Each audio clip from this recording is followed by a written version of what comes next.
Hello viewers, welcome to wisdom diaries. Mecca کی طاقت اور آج کے مسلمان۔ آج ایک ایسا سوال سامنے رکھتے ہیں جو صرف تاریخ کا حصہ نہیں، آج ہمارے حال کا حصہ بھی ہے۔ آج مسلمان کمزور کیوں ہیں؟ کیا مسئلہ وسائل کی کمی ہے یا وہ نظم، اتحاد اور مقصد حیات کا شعور جو کبھی مکہ کی طاقت کو توڑنے کا سبب بنا، ہم نے خود کھو دیا ہے؟ آج کے مسلمان کمزور کیوں ہیں؟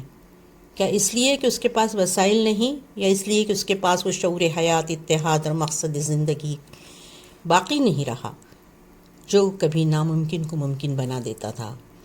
آئیے ناظرین، آج اس سوال کا جواب تلاش کرنے کی کوشش کرتے ہیں، تاریخ کے جھڑوں کو جھانکتے ہیں۔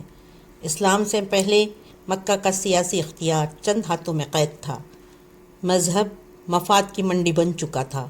انسان کی قدر اس کے قبیلے سے طے ہوتی تھی، کردار سے نہیں۔ ایسے معاشرے میں باطل طاقتور تھا لیکن منظم تھا، اور یہی منظم باطل بعد میں حق کے سامنے بکھر گیا۔ دور رسالت سے پہلے کے مکہ میں قبیلہ انسان کی شناخت، تحفظ اور عزت کا واحد سہارا تھا۔ قبیلے کے بغیر فرد نہ جان و مال محفوظ رہتی تھی اور نہ اس کی بات سنی جاتی تھی۔ اس وقت قریش قبیلے مکہ میں مذہبی وقار، معاشی طاقت اور سیاسی بالادستی کا مرکز تھا۔ ان کی سرداری نظم، ذمہ داری اور اعتماد پر قائم تھی۔ اسلام ایسے ہی مضبوط مگر جاہلی نظام کے بیچ ظاہر ہوا۔ یہ تاریخ یاد دلاتی ہے کہ اصل قوت اصول، کردار، اتحاد اور اجتماعی شعور سے جنم لیتی ہے۔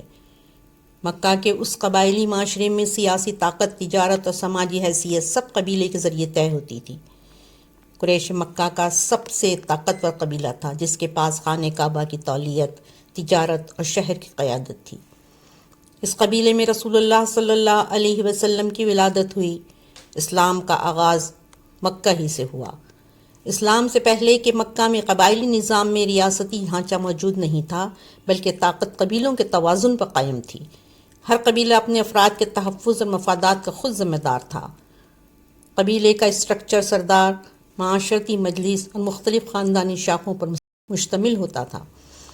سیاسی سیٹ اپ حزب، نظم، طاقت اور باہمی معاہدے پر قائم تھا۔ قبیلے کا ایک سردار ہوتا تھا جو جنگ و امن کے فیصلے کرتا، معاہدے طے کرتا اور قبیلے کی نمائندگی کرتا تھا۔ وہ مطلق حکمران نہیں ہوتا تھا، بلکہ رسم و رواج اور مشاورت کا پابند ہوتا تھا۔ سرداری حزب، نظم، عمر، تجربے، سخاوت اور قبائلی قبول عام کی بنیاد پر ملتی تھی۔ یہ عہدہ موروثی ہو سکتا تھا مگر قبیلے کی رضامندی کے بغیر قائم نہیں رہتا تھا۔ غور کیجیے، مکہ کی وہ قدیم جاہلیت اور جدید جاہلیت کی فطرت میں کتنی مماثلت ہے۔ دور رسالت کے اہل ایمان نے قرآن و رسول صلی اللہ علیہ وسلم کی گائیڈنس میں بہت جلد ساری دنیا پر حکمرانی کی اور عروج ثریا کو چھو لیا، کیونکہ انہوں نے اپنی راہ خود بنائی تھی۔ آج کے مسلمان جب اپنی موجودہ کمزوری اور سوال کرتے ہیں تو انہیں یاد رکھنا چاہیے کہ مکہ کی اصل طاقت تعداد یا وہ دولت نہیں تھی، بلکہ نظم، اتحاد اور مقصد حیات سے گہری وابستگی تھی۔ صرف باتیں نہیں تھی، عمل پہمن انقلاب کا پیش خیمہ ہوتا ہے۔ صرف ذہنی تعیش نہیں، کوشش اور ستاروں کے جگر چاک کرنے کا عزم محکم اسلاف کا شیوا تھا۔